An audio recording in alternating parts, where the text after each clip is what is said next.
I guess where do we start, right? You've been doing this for a while now. You're also signed to Mark Taffet, which is the big connection with Clarissa Shields. She's entered your division, so all of a sudden, you possibly can get this big fight. What were your thoughts on her performance moving into your division, and what's your thoughts, obviously, on a potential matchup with, I don't know, do you call her a stablemate? Well, I'm not signed to Mark Taffet anymore, but I do consider Clarissa like a good friend. Also professionally, this is business. I wouldn't hop into the middleweight division and not expect to fight her. Now that she's come to my division, and also for the belt that I'm the mandatory for, I definitely expect to fight her. I definitely would love the opportunity. I know one thing's for sure, like Clarissa doesn't shy away from big fights or big people, or any competition. So I know that she's always game to fight, and she like literally doesn't care who's in front of her. So I'd love the opportunity to be a difference maker in the division. Now she has a significant age advantage. Do you believe that that will come into play, or do you believe because you haven't had this overwhelming amount of fights that you're still fresh? Oh no, Clarissa has a lot of fights. Like I don't have the wear and tear that she has. I'm like a '67 Cadillac that only has like 6,000 miles on it, so I'm good. Now you're a real heavyweight, though. You're 6 foot. You've been in the division. She has mentioned your name on social media. The fans were asking her to fight two other young ladies, and she herself said, "Oh, I thought y'all were wanting me to fight Danielle." Do you think that fight would actually happen? I know you already said she doesn't shy away from challenges, but do you foresee it happen? Now, I had no clue you were no longer with Taffet, so I don't know. I just feel like now that could be a little more difficult since you're not in house. Well, I mean, I think like, and I know for a fact Clarissa makes the decisions. It's not her management, the team, or her promotion team. Like this, Clarissa makes, and she calls all the shots. So the idea that the fight happened is really because she's decided that we're gonna move forward, and we've had that conversation briefly, and she's game.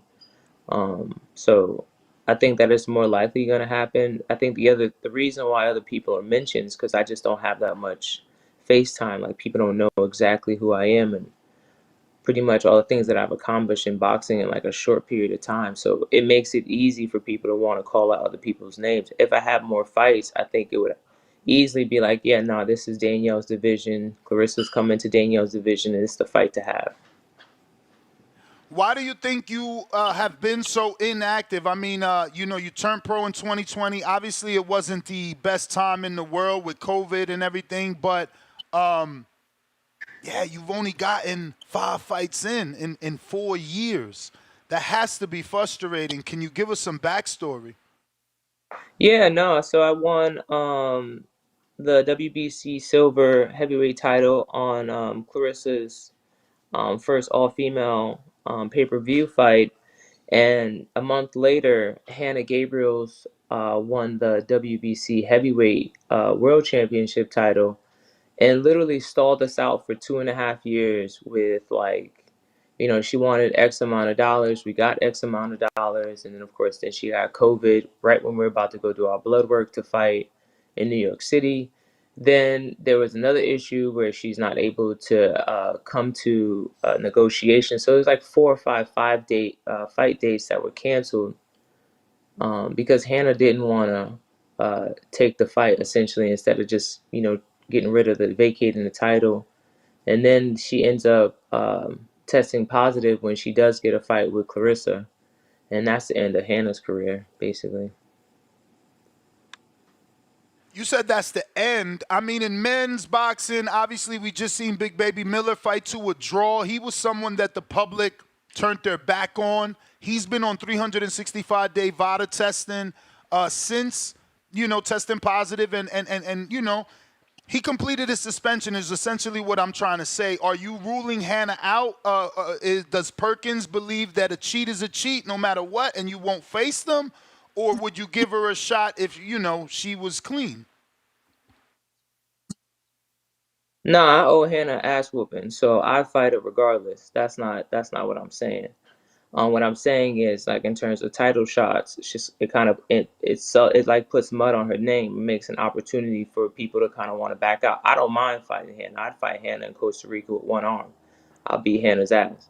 So I don't have a problem with that. But she's not gonna get a title shot because she tests dirty.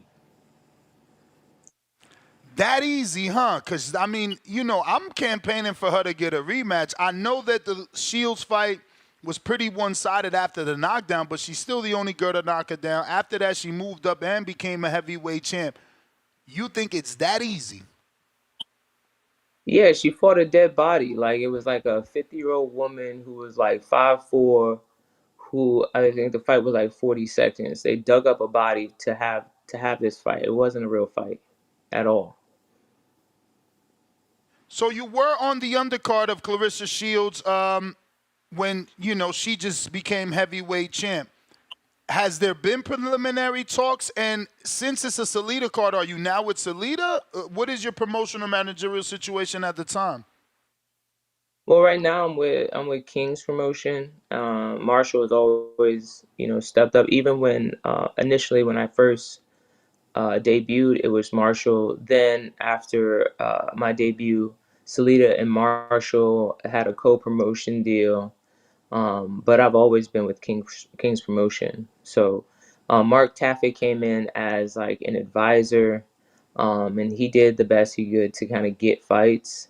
But essentially, things just you know pretty You're breaking basically up. You're breaking up, with Danielle. I don't know if the Wi-Fi disconnected or hello. Yo, we lost her. All right, all right. We'll get her back. Hopefully. But that was Danielle Perkins. For anybody that, again, wants to ask her a question, you can head on over to our Patreon page and drop one. Yeah, it looks like you had broke up. If you want to maybe repeat that. yeah, no. So I kind of forgot the question. I think I did too. But it's all right. We have some questions from the people. I got the first one from Toledo Treese in Ohio. He says, do you think Richard, what? Why y'all asking her a question about men's boxing? Do you think Richard Popeye Rivera could beat David Benavidez? I don't know. Do you know Popeye? He fought Badu Jack was his biggest No, fight he was in. is that That's the fight that Badu got cut really bad? Wow, Badu's been cutting a lot. He was cutting that Marcus Brown fight too. I don't think he was cutting the Popeye fight, but it was a tough fight for him. A lot of people thought maybe Popeye could have got the nod. Richard Rivera, he's from like maybe Massachusetts or something. But we have another one from Treese that says, and this was my question. He stole this. I was gonna ask you about her. He said, "Would you take a fight against Rosanna Cox to get right and tight? And what do you think about fighting in Canada against Vanessa Leopold, the girl obviously that Claressa just beat? She was a little short. What you think of her? Oh no, You froze? no, she was terrible. No, I said she's terrible. Like that was an easy fight for Claressa at the weigh-ins. I told Claressa, I said, you can make this quick. This girl can't handle this at all. So you were expecting the knockout because that came to us as a surprise to all of us. Claressa hasn't gotten a knockout in a long time. That must have been, very good for her. A great feeling. Well, yeah, she also hasn't had someone with. I mean, the girl doesn't have any pedigree. It's kind of weird that she even showed up on the scene. I think she's like a weight loss client that used weight loss, like boxing as weight loss. Like she's not a boxer at all. And the fight that she had against the girl from like I think she was Argentina or Venezuela, she just kept getting hit. Yeah, so she was gifted um, the WBC. Like she's not a fighter at all. She's the easiest fight that Clarissa's had in a long time. I got Belo in Phoenix, Arizona. What's going on, champ? Could you give us a brief story on who got you into boxing and what made you stick with it? Thanks for your time. So I mean, I was on a. It's kind of interesting. Like there's a long story about like when I had the car accident and I was paralyzed and wanted to come back to be competing after playing professional basketball. Um, got through the amateur ranks, Team USA, world champion, and then of course the pro. Like that's the short snippet of it. What keeps me in boxing is that I love it. Like this game will destroy you if you don't love it. You shouldn't want anything more than to like love the sport of boxing because it's too many politics in order not to like to love the sport. So that is the passion for boxing. What do you do outside of the sport? Because 5 fights, you have to have another job. Oh, for sure. Like, um, I had a couple of things going on. Like my parents own a real estate company. I have like a corporate job where like I have a senior management position, and yeah, that's pretty much it. I have a very good stock portfolio. Oh, that's great because it's women's boxing. It is on the rise and it's getting more and more popular. But there's still a lot of women that are in unfortunate situations that they don't get the shine or the finances that they deserve. And you've been around for a while. I would have wished and hoped that you had a lot more fights. Um, Outside of the two names that we've talked about in Hannah Gabriels and Claressa Shields, is there anyone else in that division that you could target? You never answered the question about Rosanna Cox. She's only 2-0, but again, it's women's boxing. Yeah, no, I mean, I still have the mindset that it doesn't matter. Like, if you want to, making good fights is making good fights. I'll fight anybody. I mean, that's generally what whenever someone presents someone's box rec, they're like, Danielle doesn't mind. Danielle will fight anybody. So, like, Rosanna Cox, Clarissa Shields, Hannah Gabriel, Savannah Marshall, Franchon Cruz. Shoot, I fought Sudeja when we were amateurs. So, I mean, I'll fight anybody. It doesn't matter. All right, all right. So I have, I believe, one more. So again, being a heavyweight, is it hard to find sparring? Where are you located in America? So, I live in Houston, and Okay. like Darius Fulgham, Zach Spiller, like Damn, you got to Martel, spar along with Zach. our team. We You got to spar Zach. yeah, we got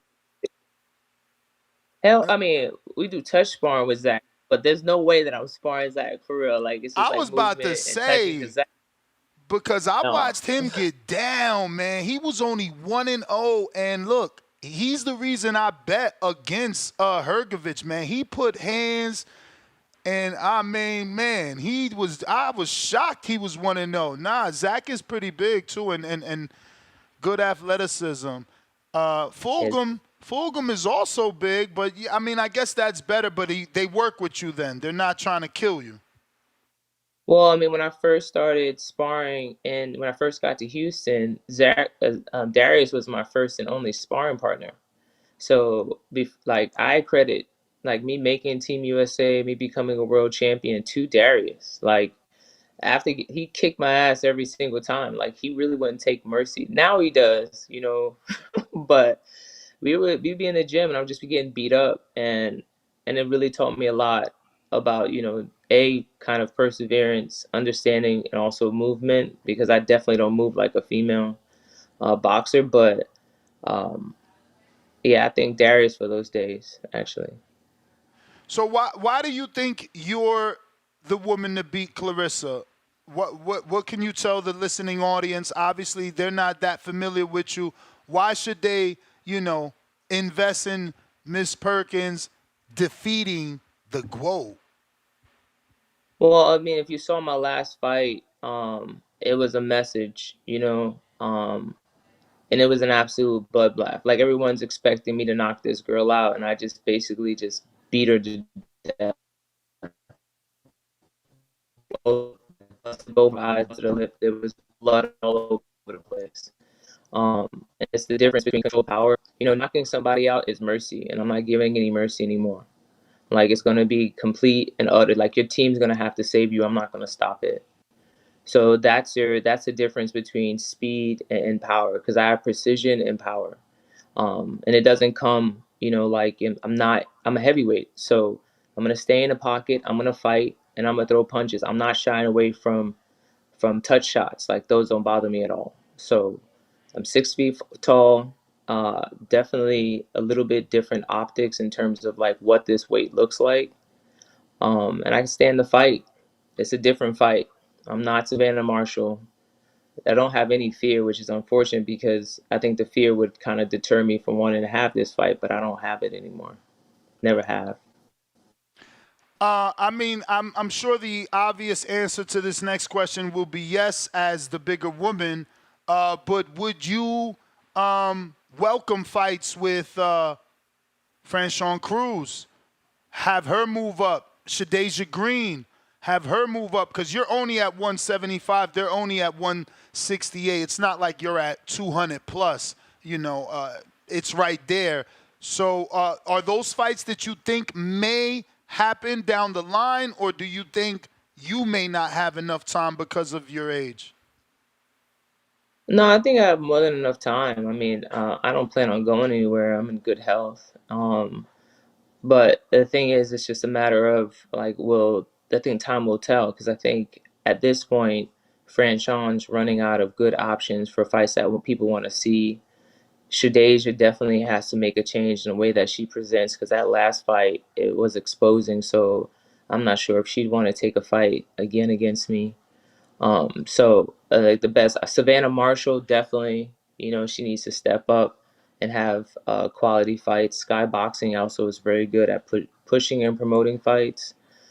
So like I pose a threat just in presence, not even in boxing, just my presence alone. The optics of it is like, what the hell is this? So 175 is a good, it's a walk around weight for these girls. They don't even have to cut. Are you cutting? Hell yeah. I always walk around. I used to walk around at like 220 pounds. Like I'm an actual heavyweight. Whenever we leave the US for like Team USA fights, I'm the smallest person. Like I'm the shortest. I weigh the least. So yeah, of course I have to cut. Damn. They in trouble then on fight night. Well, Miss Perkins, that is all the questions. If you can, please give out your social media for anybody that isn't following you can do so. And we look forward to hopefully this being your year. You're coming out here. You know what? Marshall has done a great job with other women. I mean, Bumgardner would not be where she's at now if it were not for Marshall Kaufman and her having those early dealings and getting those early fights. So, Marshall has helped a lot of people. I believe even the new girl, Liana Cruz, has fought on some of his cards once or twice. But yeah, if you could give out your social media, please.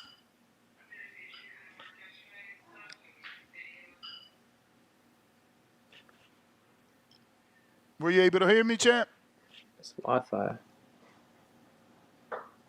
Uh-oh. Can you hear me? And I guess not. All right.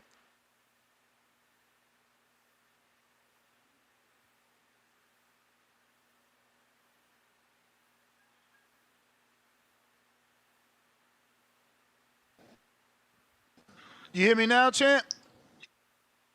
Yeah, I got you. This AT&T, I gotta do something about this Wi-Fi. Nah, don't worry. I was just saying if you could give out your social media, those were all the questions. Oh man, she froze again. Okay, so my Instagram is Chambers. Oh, really? Nah, you're back now. Oh. All right. My Instagram is Chambers11221. I'm from Brooklyn, so if you know, you know. All right. Appreciate you, champ. Look forward to getting you back on. Thanks, Ness. Have a good one, y'all. You too.